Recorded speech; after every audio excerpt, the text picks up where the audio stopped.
Hello everyone. इस video में हम देखेंगे कि हम इन वाली डिटेल्स को किस तरह से बना सकते हैं। तो जब मैं इस मॉडल पे इन सरफेस को अप्लाई कर रहा था तो मैंने आपको बोला था कि मैं इन डिटेल्स को भी बनाऊंगा, लेकिन मैं इन डिटेल्स को उस टाइम बनाना भूल गया था। तो अब हम देखेंगे कि हम इन्हें कैसे बना सकते हैं। तो मैं इस वाले मॉडल से स्टार्टिंग कर रहा हूँ। तो पहले तो मैं इस पर देख ले रहा हूँ कि हमारा कोई मॉर्फ टारगेट है या फिर लेयर्स वगैरह तो नहीं ऑन है। तो इस पर अभी कोई मॉर्फ टारगेट नहीं है और ऐसे ही मैं लेयर्स को चेक कर ले रहा हूँ। तो यहाँ पे आप देख सकते हैं कि एक लेयर है। अगर मैं इस लेयर को बंद करूँगा तो आप देख सकते हैं कि इस पे हमने ये वाली नॉइस को अप्लाई किया था। तो मैं इस लेयर को ऐसे ऑन रखूँगा। मैं एक और लेयर ले रहा हूँ। तो यहाँ पे एक और लेयर आ गई और अब मैं सब टूल पे जा रहा हूँ, इस पेन को बंद कर रहा हूँ। तो मैं यहाँ पे कॉमा की प्रेस कर रहा हूँ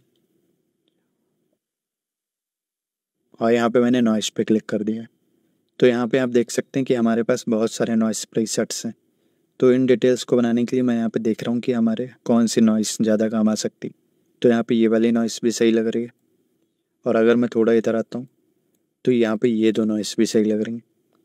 तो मैं इस पर डबल क्लिक कर रहा हूँ और मैं फिर से कॉमा की प्रेस कर रहा हूँ। तो आप देख सकते हैं कि इस तरह से हमारे मॉडल पे ये डिटेल्स आ गई हैं। तो मैं यहाँ सरफेस पे जा रहा हूँ, एडिट पे जा रहा हूँ और यहाँ से मैं प्लगइन के स्केल को कम कर सकता हूँ। तो अगर मैं इस प्लगइन के स्केल को यहाँ पे कम कर रहा हूँ तो आप देख सकते हैं कि एक तरह से स्ट्रेंथ इसकी कम हो रही है।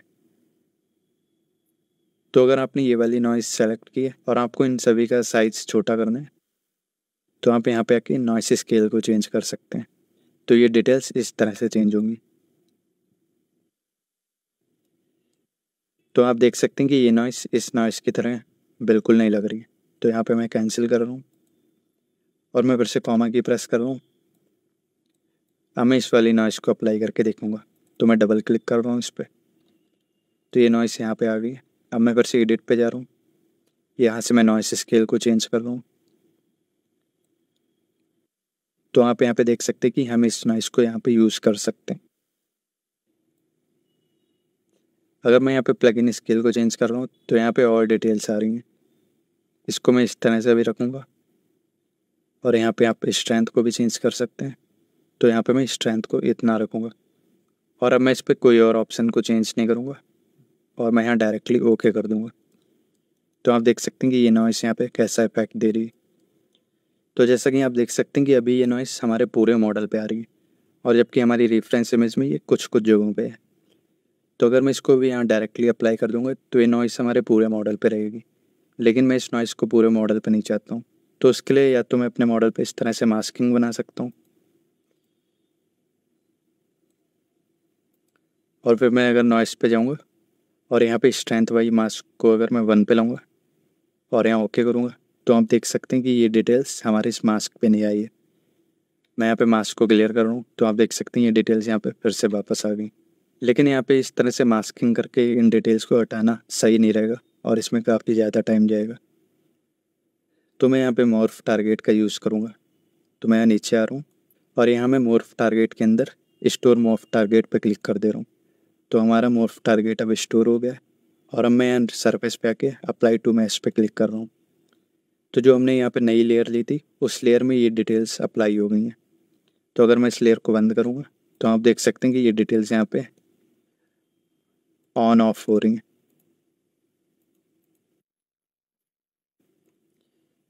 तो यहाँ पे आके मैं फिर से इसे बंद कर दे रहा हूँ।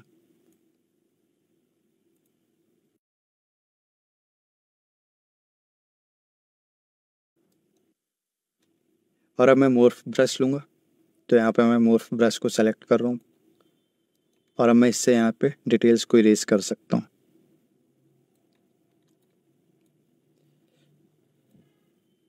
तो अगर मैं यहाँ स्विच पे क्लिक करूँगा तो आप देख सकते हैं कि जो भी हमारी डिटेल्स हैं वो यहाँ पे हट जाएंगी। बेसिकली हमारी जो भी डिटेल्स थी वो इन्वर्ट हो गई हैं। अगर मैं यहाँ फिर से स्विच करूँगा तो हमारी डिटेल्स आ गई और अब मैं अगर यहाँ मॉर्फ ब्रश यूज़ करूँगा तो ये डिटेल्स यहाँ से इरेज हो रही हैं। और अगर मैं फिर से बैक जाऊँगा और यहाँ स्विच पे क्लिक करूँगा तो ये डिटेल्स अब यहाँ पे इरेज हो गई हैं और अब मैं मॉर्फ ब्रश का यूज़ करूँगा तो ये डिटेल्स यहाँ पे वापस आएंगी। तो यहाँ पे आप स्विच बटन की हेल्प से इन डिटेल्स को कंट्रोल कर सकते हैं। तो इस केस में मैं यहाँ पे स्विच पे क्लिक कर रहा हूँ जिससे ये सभी डिटेल्स यहाँ से हट जाएं, क्योंकि हमारे मॉडल पे ये डिटेल्स बहुत ज़्यादा हिस्सों में नहीं है। तो इसको मैंने यहाँ पे स्विच करके हटा दिया है और अब मैं मोर्फ ब्रश की इंटेंसिटी को बहुत कम कर रहा हूँ और अब मैं इसी तरह से कुछ कुछ जगहों पे डिटेल्स को वापस लूँगा। तो अगर मैं यहाँ पे इसको ड्रॉ कर रहा हूँ तो आप देख सकते हैं कि ये डिटेल्स यहाँ पे इस तरह से वापस आ रही हैं। तो इस तरह से ड्रॉ करके आप यहाँ पे ये डिटेल्स ला सकते हैं और आप जहाँ पे भी इसको ड्रॉ करेंगे वहाँ पे ये डिटेल्स वापस आ जाएंगी।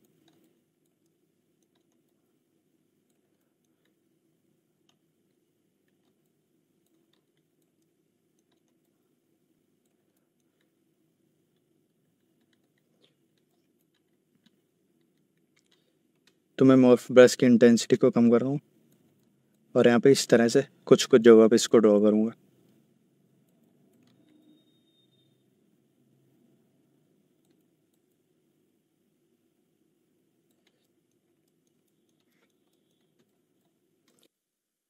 अब मैं इसकी इंटेंसिटी को बढ़ा रहा हूँ और यहाँ पे मैं इस तरह से ड्रॉ कर रहा हूँ और मैं इसको बैक कर रहा हूँ और फिर मैं इंटेंसिटी को कम करके इस तरह से ड्रॉ कर ले रहा हूँ। तो यहाँ पे बेसिकली मैं इंटेंसिटी को बढ़ा के जब ड्रॉ कर रहा हूँ तो मैं अपने मॉडल पे देख रहा हूँ कि ये डिटेल्स कहाँ कहाँ पे हैं और उसके बाद मैं इसको बैक करके अपने ब्रश की इंटेंसिटी को कम कर ले रहा हूँ और जहाँ पे भी मुझे ये डिटेल्स दिख रही थी वहाँ पे मैं इसको ड्रॉ कर रहा हूँ। तो मैंने इसको एक बार बैक कर दिया और अगर आप इस तरह से इन डिटेल्स को नहीं ढूंढना चाह रहे हैं तो आप यहाँ सिंपली स्विच पे क्लिक कर सकते हैं और आप देख सकते हैं कि ये डिटेल्स कहाँ कहाँ पे हैं और जहाँ की भी आप डिटेल्स को यूज़ करना चाहते हैं अब यहाँ पे आप स्विच पे क्लिक कर सकते हैं और फिर वहाँ के डिटेल्स को आप इस तरह से यूज़ कर सकते हैं।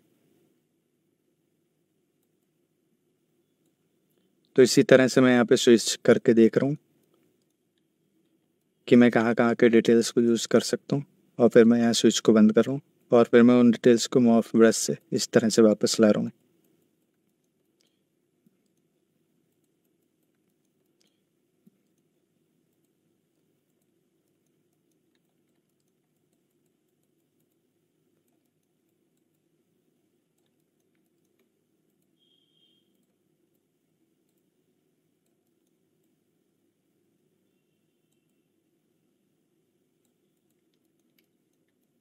तो इसी तरह से आप पूरे मॉडल पे जाके इन डिटेल्स को वापस ला सकते हैं।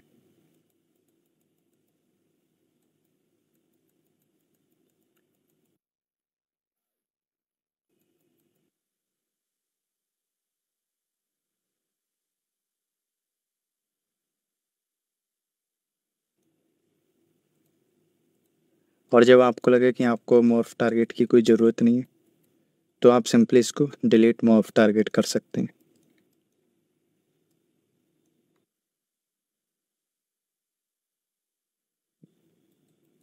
तो अभी मैं इस मॉडल पे इस तरह से और डिटेल्स बना दे रहा हूँ।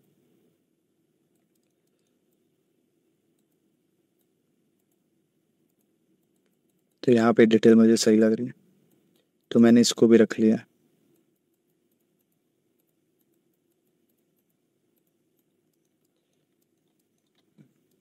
तो आप देख सकते हैं कि इस तरह से मैंने अपने इस मॉडल पे थोड़ी डिटेल्स बना ली है और आप चाहें तो आप और ज़्यादा भी डिटेल्स को इस तरह से बना सकते हैं।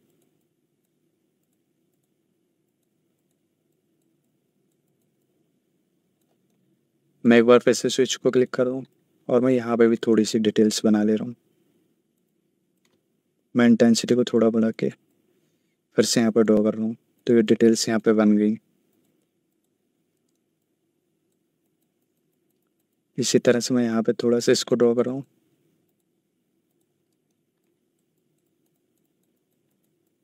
तो मैं इन डिटेल्स को इसी तरह से रखने वाला हूँ।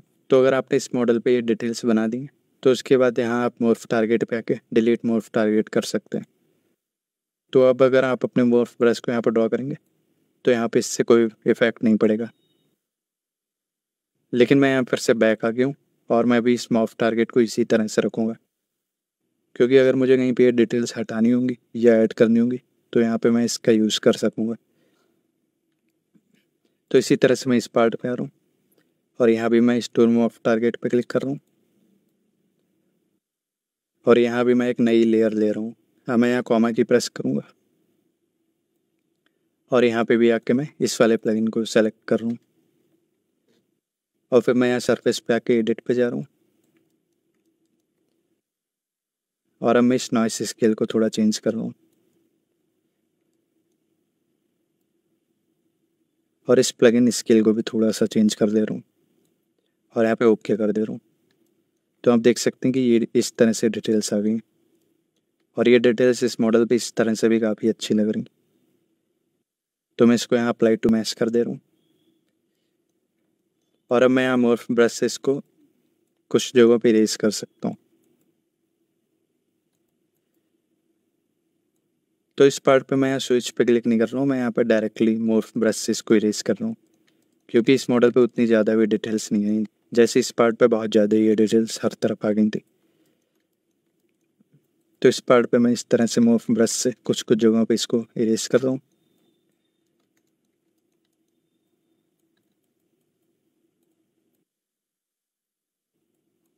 और कुछ कुछ जगहों पे मैं इनकी इंटेंसिटी को कम कर दे रहा हूँ।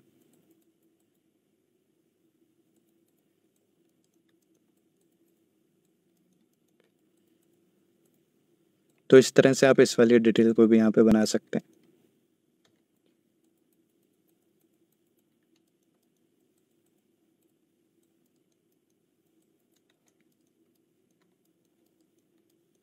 तो इस पार्ट पे भी इतना ही रखेंगे और अब मैं सिर्फ इन विंग्स पे ये डिटेल्स बनाऊंगा। इसके बाद मैं और किसी पार्ट पे ये डिटेल्स नहीं दूंगा क्योंकि बाकी सभी पार्ट्स पे मुझे इनकी कोई नीड नहीं लग रही है।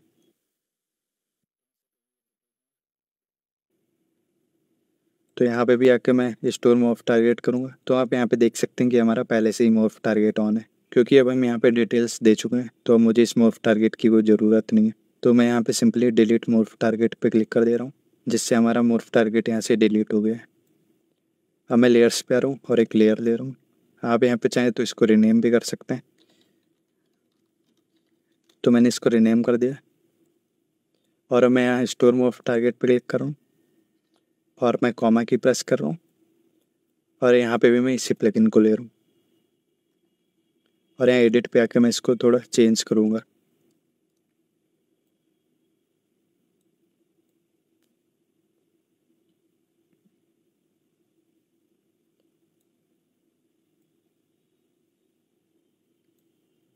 तो इस तरह से मैंने इस मॉडल पर डिटेल्स बना ली हैं और अब मैं इसको ओके कर दे रहा हूँ।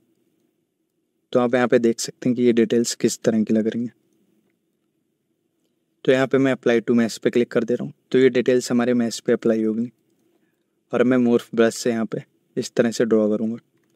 मैं मॉर्फ ब्रश की इंटेंसिटी को कम कर ले रहा हूँ और अब मैं यहाँ पे फिर से ड्रॉ कर रहा हूँ।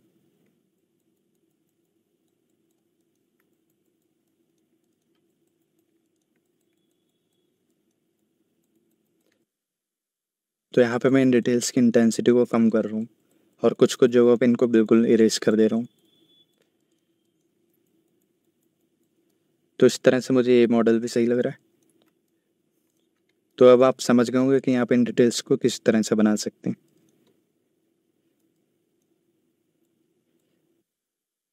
तो अगर मैं अपनी रेफरेंस इमेज पे आऊँगा और यहाँ किसी भी इमेज पे जाऊँगा तो आप यहाँ पे देख सकते हैं कि लेग्स के इन पार्ट्स के बीच में आपको यहाँ पे पाइप जैसा कुछ दिखाई दे रहा होगा। इसी तरह से आप इस लेग पे भी देख सकते हैं।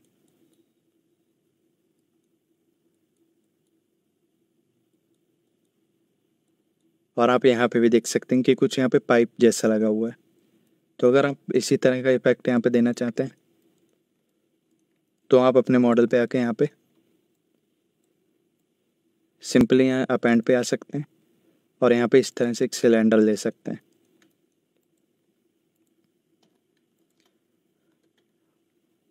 और आप यहाँ पे इस सिलेंडर को इस तरह से स्केल कर सकते हैं और आपको जहाँ पर भी इस सिलेंडर को लगाना है आप वहाँ पर इसको इस तरह से लगा सकते हैं।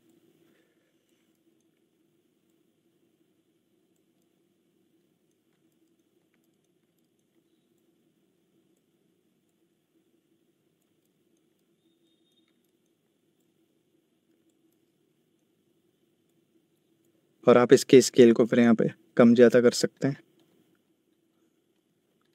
और अगर आपको यहाँ पे ज़रूरत पड़े तो आप इसको मूव ब्रश से इस तरह से मूव भी कर सकते हैं। तो यहाँ पे मैंने आपको ये इस तरह से बना के दिखा दिया। आप यहाँ पे इसका स्केल वगैरह चेंज करके इसको यहाँ पे सेट कर सकते हैं। लेकिन अभी मैं इसको डिलीट कर रहा हूँ क्योंकि यहाँ पे मैं इस सिलेंडर को यूज़ नहीं करूँगा, बल्कि मैं इन पार्ट्स को यहाँ पे मूव ब्रश से थोड़ा इस तरह से मूव कर दूँगा। तो मुझे ये डिटेल यहाँ पे ज़्यादा सही लग रही है कंपेयरिंग इसके बीच में यहाँ पे कुछ ऐसा पाइप बनाने के। तो यहाँ पे भी मैं बैक कर रहा हूँ। तो आप अगर चाहें तो आप यहाँ पे इस तरह से मूव भी कर सकते हैं इन पार्ट्स को, यहाँ पे पाइप जैसा भी कुछ बना सकते हैं।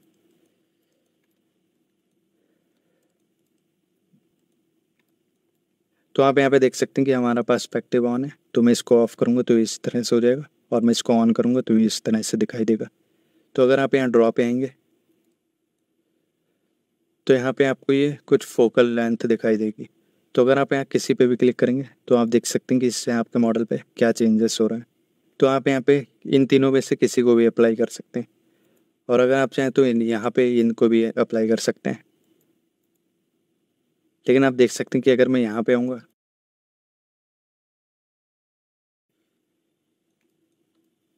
तो आप देख सकते हैं हमारा मॉडल कितना ज़्यादा डिस्टॉर्ट हो रहा है। और अगर मैं यहाँ ड्रॉ पे आके यहाँ पे 85 पे क्लिक करूँगा तो आप देख सकते हैं हमारा मॉडल यहाँ पे फ्लैट लग रहा है। तो यहाँ पे आप ट्राई कर सकते हैं कि आपके मॉडल पे कितनी फोकल लेंथ सही लग रही। लेकिन अगर मैं 50 फोकल लेंथ पे जाऊँगा तो हमारा मॉडल यहाँ पे काफ़ी सही लग रहा है। तो आप अपने मॉडल पे चेक कर सकते हैं कि आपके मॉडल पे कितनी फोकल लेंथ सही लग रही। तो इस वीडियो में इतने रखेंगे। Thank you everyone.